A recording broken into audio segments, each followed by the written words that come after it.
Carol, can you hear me? Yes, I can. We can hear you good as well. Thank you.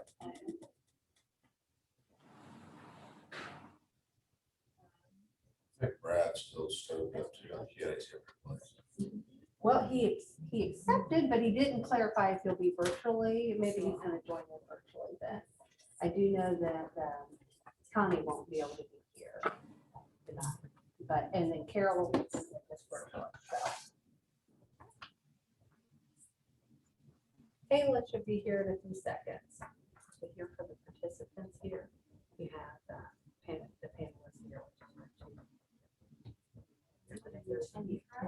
here. I am the attorney just replacement on the anniversary. Oh, very nice. They're going to be presenting this thorough fair plans access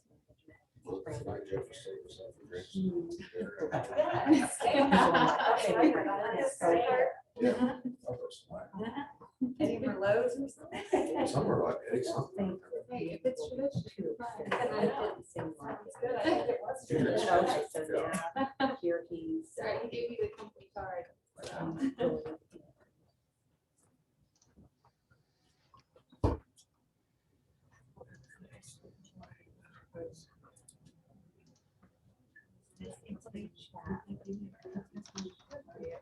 We do. They do.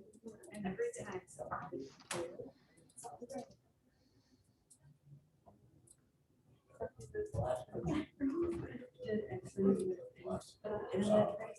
Well, that's her, so Yeah, she's the one that, yeah, okay. So then I'll let her.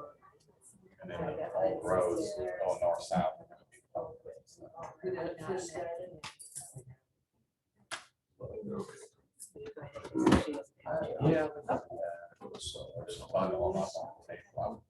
My uncle gave me an old wagon. Fix up like a farm stand. Yeah, that's. Yeah, it's not all gonna last. And when I came back.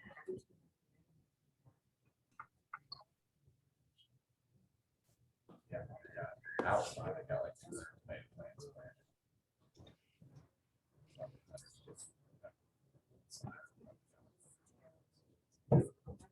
You got vaccinated? Yep. You're fine. Good, how are you doing? Hello. Yes, all right. Yes. Okay, Brad is now online.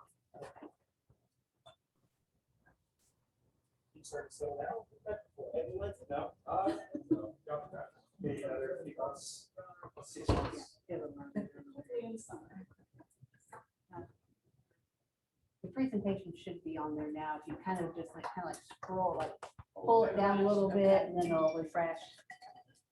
Hello.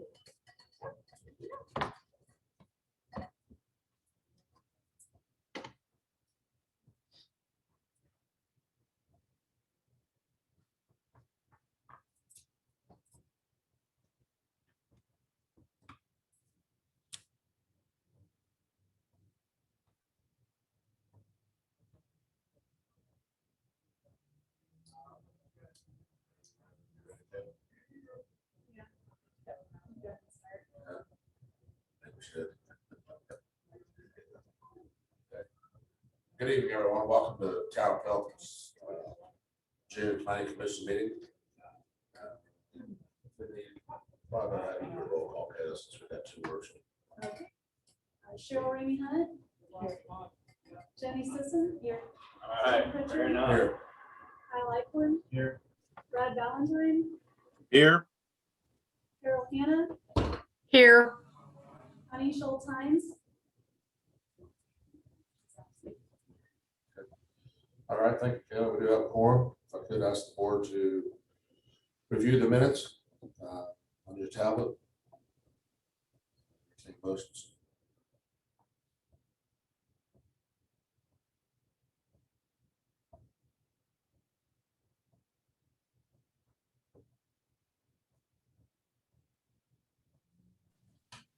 I'll make a motion to approve the minutes of the April 7th meeting. Thank you, Carol. Do I have a second? Thank you, Cheryl. All those in favor of accepting the minutes, please say aye. Aye. Aye.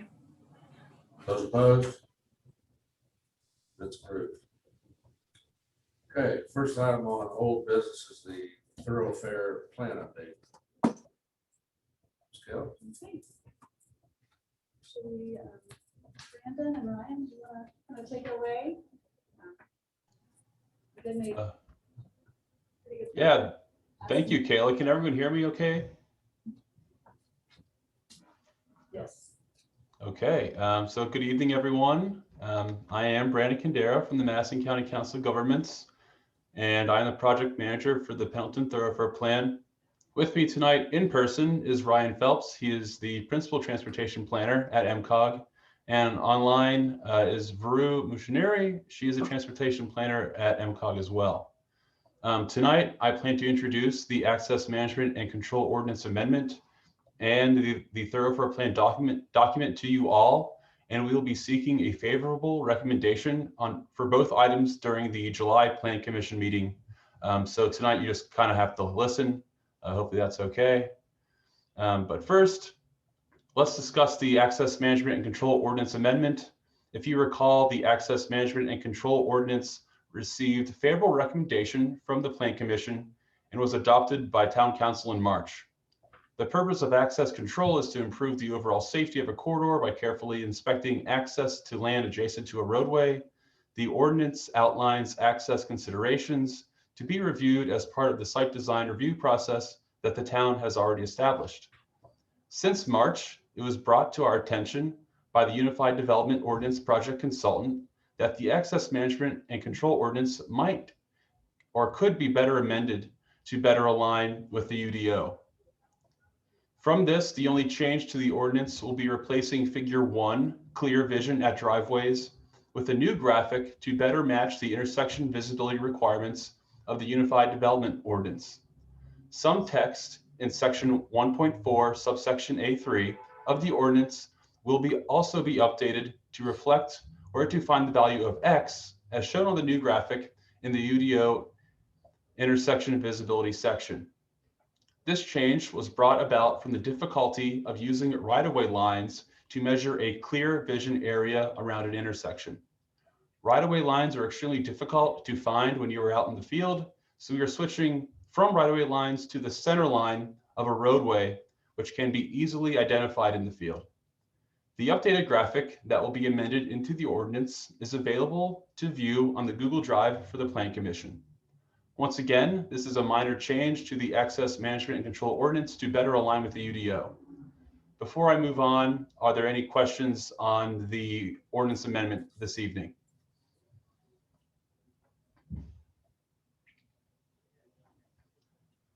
Not hearing any questions, I'm going to move on. And last Friday, May 28th, you all should have received an email from me asking you to review the Pendleton Thoroughfare Plan draft document number 2 and provide comments back by June 11th.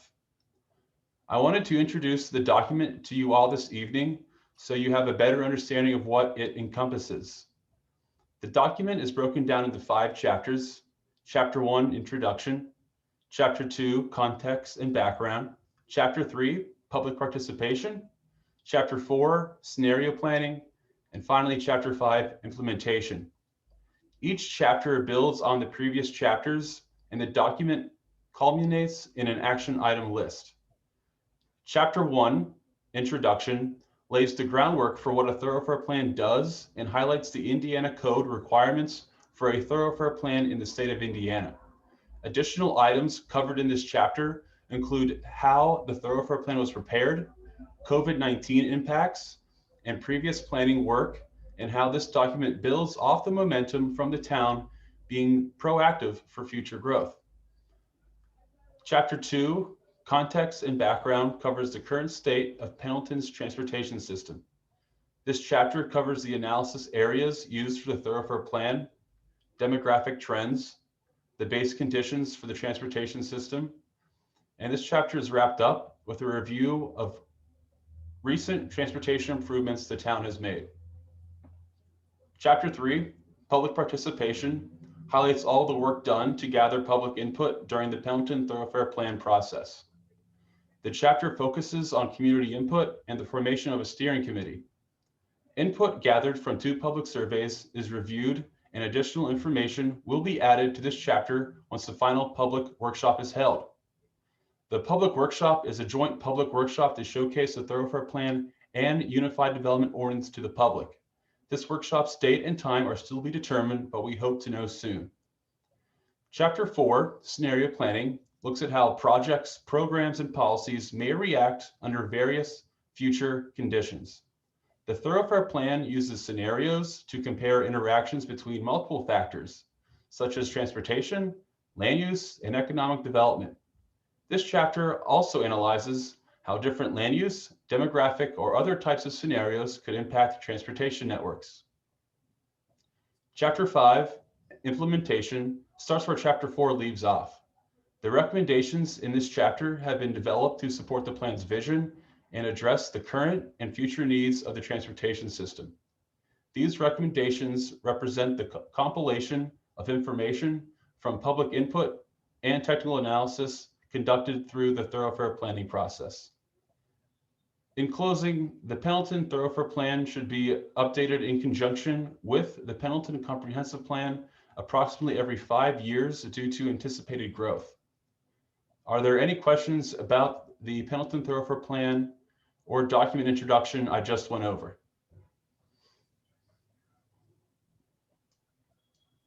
I did not receive the email. Okay, Carol, I will follow up this evening and send it to you directly. I did get the emails last week from Denise, so hopefully we'll get that to you. If not, can you do me a favor and please follow up with Kayla if you did not receive that by tomorrow? Okay, thank you. Brandon, this is Brad Ballantyne. I've done a preliminary review, and one of the questions I had is, will there be fundamental traffic engineering that shows or helps us determine the maximum population that we can support with the thoroughfare limitations we have on State Street, Highway 38, and north and south Pendleton Avenue? I think that's a great question, Brad. At this time, I don't think the thoroughfare plan has that capacity to show the maximum road capacity for the certain roadways you outlined. But I do think a good tool for the town to use for that would be the impact fee study. That's another ongoing process. And that does have some traffic engineering to show projects that might alleviate some congestion on roadways. Also, Ryan, you're there in person. Do you have anything to add on that fundamental traffic engineering to show maximum road capacity? Yeah, I was gonna say that we did do scenario planning and modeling as part of the thoroughfare planning process. And when we were looking at alternative routes to alleviate downtown congestion and things like that, we factored all of the different levels of population that we had in our scenario planning into that process, but there's no like direct, this is what the carrying capacity will be or what the population would be, what the maximum population could be before there's negative impacts on downtown corridors. I'm assuming State Street's kind of the focus of what you're looking for. It's both State Street as well as north and south Pendleton Avenue are two primary concerns because of the limited abilities to expand the capacities, the number of lanes and the traffic carrying capabilities once we hit the historic district and downtown. And the primary reason I'm trying to understand that is that as we look at the ongoing development and the density of these neighborhoods that we are reviewing, One of my primary concerns is that we are approving or have the potential of approving a density that will far exceed the ability for the main arteries, north and south and east and west, to carry the inflow and outflow of commuters as we grow. So that's the fundamental driver for understanding that. So we did look specifically at Pendleton Avenue and State Street and the impacts of the Heritage Way extensions as part of our modeling. And I believe that those impacts are highlighted in the action list chapter 5. Some of the impacts of what happens once Heritage Way goes in, or what are the impacts with and without the Heritage Way project specifically, and how that alleviates some of those some of those congestion issues in downtown, both on Pendleton and State Street. But it still doesn't identify specifically, at what point there's going to be a major breakdown beyond what's already happening. It's more of a with a project, without a project type of analysis. How far do you look out? The plan's a 2045 plan.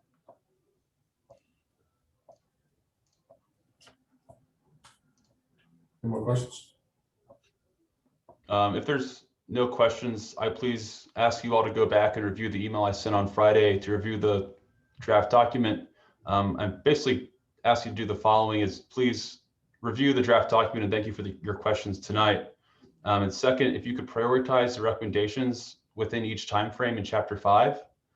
Time frames are broken down into 4 categories: immediate, short, medium, and long. That matches the comprehensive plan. Third, identify any recommendations that may be missing from the plan. And then finally, just send your comments back to myself or the town by June 11th. All these instructions can be found in the email, which I'll be resending later tonight. So thank you all again for letting me speak tonight. And I look forward to your comments. I will be back to talk with you in July. Thank you. Thank you, Brad.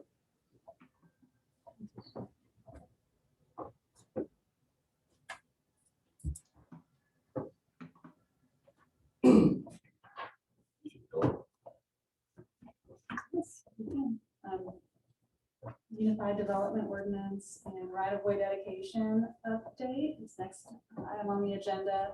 I'm going to share my screen again here. We're plotting forward with the UDO update. We have gotten through, we've received all of the attorney edits as well as our engineer's review of the UDO. Now we're waiting on our consultant to synthesize those edits into a public draft.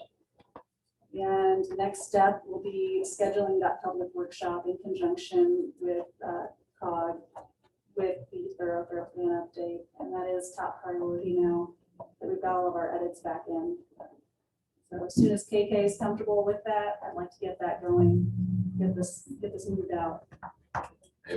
Amen.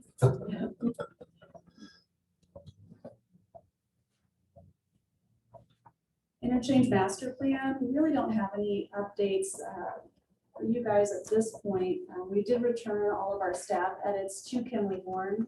A lot of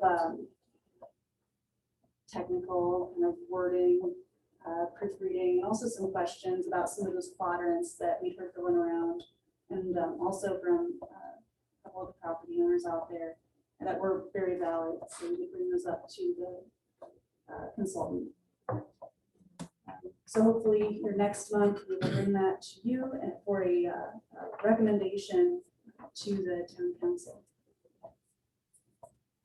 Kayla, this is Brad Ballantyne. I do have a question. Do we have any projects evaluating the extension of the sidewalks or the side path from downtown Pendleton to the interchange for access to the pathway over 69?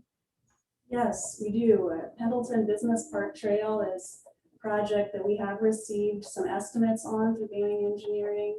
And we actually had it partially funded and briefly before NDOT reevaluated its priorities, I think in 2019.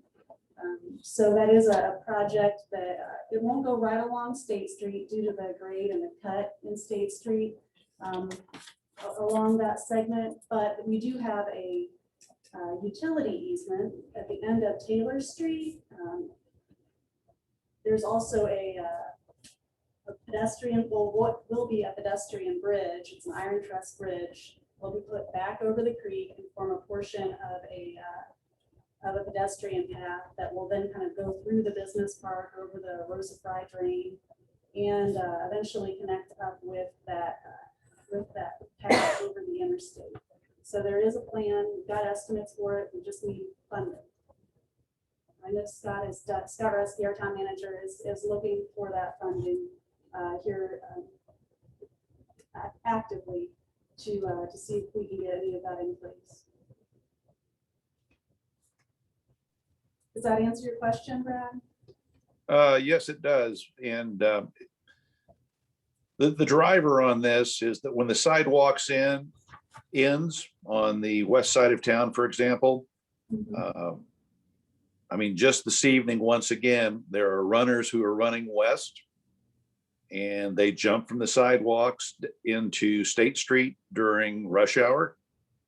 And it's extremely difficult to handle the traffic coming into town during rush hour. And having that side path connectivity would hopefully alleviate the need for runners, walkers, or someone else to transition from the safe sidewalk and run into oncoming traffic to continue westward. So that was the primary driver, that question. Control. Thank you. More questions to the board or Carol on?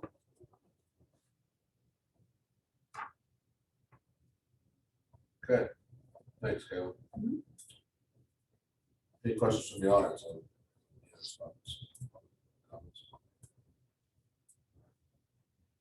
Okay, moving on to new business. It's, Maplewood at Huntsinger Farm, Section 5, secondary plat.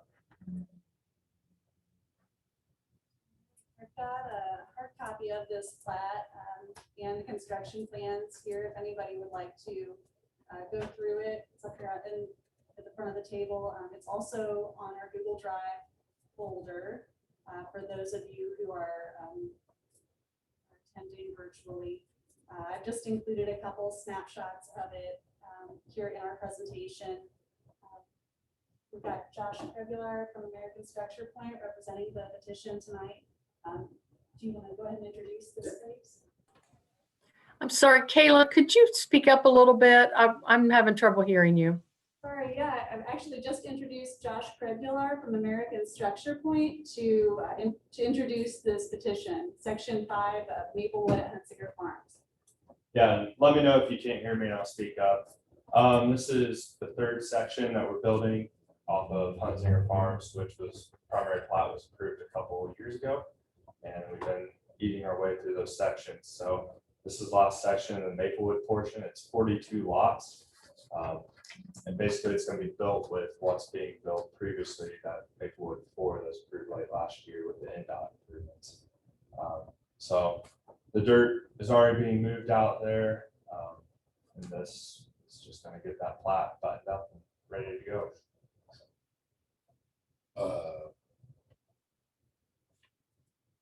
Originally, there was a proposed cut in the Latter Meadows. I think that's went away. There's also a proposed cut on the highway. Can you comment on those? We do. So that was in section 4, a little bit further west of this. That Lantern Meadows, we still show a sub street coming south there, but there is a block signage that won't allow anyone to drive through there until the county decides they want. Correct. Yes. Yeah. They are not opposed to pedestrian connectivity at this time, but they would not allow Fairfield Lane to connect. We'll keep that signage there just in case there's ever a change of heart. because there is right away coming from Morrison there. Did the right of way get approved on the highway?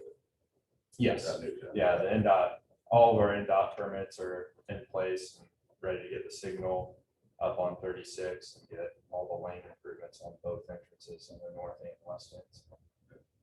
We'll get copies of those right there. The, In documents. well, the town, Probably not. I mean, we could provide them if you would like them.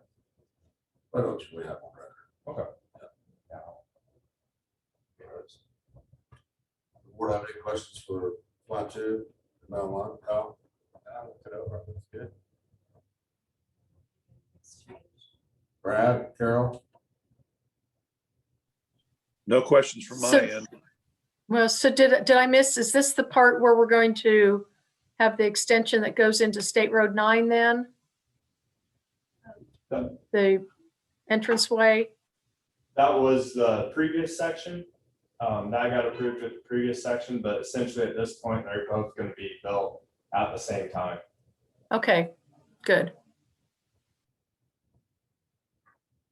so as far as our staff comments go, Justin would, one water meter or water lateral that was missing, and then only note I had was the detention pond on the south side. If we could put some more trees along that pond edge, it would count as and landscaping for the detention pond, as well as some wayfinding in place of bollards essentially along that pond edge and the road. And we agreed to all that. Awesome. The park feature, I believe, is going to be a playground. That's what we're going to put back there, and we'll add a detail for the gazebo that's in the northeast corner. Excited to see it. Yep. My staff recommendation is to approve as presented. I'll have to add to, I had not been out there lately and drove out there today just to look around, and everything that's happened so far looks very nice. Feels like it's becoming a real neighborhood. So I'm Good to hear. They definitely got those houses up quick in the first section. I think they look good. It's a welcome out there. Needs to be completed. We'll get after it. Appreciate it. Any comments or questions from the audience? I do have just one other question. I know earlier in the process, this is Brad Valentine. There was a lot of concern about the condition of the roadways. Have all the necessary repairs been made at this point? I believe all the roadways out there, stop me if I say this wrong, have been resurfaced. And, Okay, thank you. Been accepted. Yes, yep. I had one question. When will the State Road 9 entrance begin to be utilized for a construction entrance? I think with this section I can ask. That was one of our early concerns, to take some of that construction traffic off that new entrance and get it off the old roads that were questionable anyway. Yeah, That'll help everybody in the long run. I'll reach out to the project manager on site. See how quickly they're gonna be able to switch it over. It should be soon. I know that one of the things that's holding them up out there is actually moving the electric and burying what electric lines were on overhead power poles, burying it underground and then switching service for people that are on the other side of the road. That's taken a little longer than expected. So that has been one hold up to the project. Get those answers back to Caleb. And dot permits and switch it to the state. Any more questions? Carol, Brad? I don't have any other questions. Okay. All right, I entertain a motion to accept PC 06022021-01. Maplewood at Hunsinger Farms, Section 5, Secondary Plat, as presented. Make a motion to approve. Thanks, Jenny. Do I have a second? I'll second. Thanks, Cheryl. All those in favor of Maplewood Secondary Plat, Section 5, please say aye. Aye. Those opposed? Motion carried. Thank you. Awesome, thank you. Y'all have a great evening. You too, thank you. You have a new staff member here. I was gonna say, we got some more new business we might want to look over. Hello. And I go up to the microphone, so everyone. Oh, gee. You better get used to that. You gotta earn your money. Right? Hi, I'm Hannah. Hannah Urbanski, tell us a little about yourself. I'm from Cincinnati. I just graduated with my master's and I'm here applying. Good. It's nice to have a fresh set of eyes. Glad to have you. Yeah, thank you. Yeah, excited to be here. Thank you. We also have Jenny Altair Oh, here as well. yeah. So we can see her. And Jenny's in the utility Yeah, department. yeah, she'll be helping Scott with his utility meetings and kind of running kind of what I do here for planning, so. Great, Mhm. awesome. Welcome aboard. Thank you. Thank you. Any other comments or questions for everybody? All right, thank you all for coming. Meeting adjourned.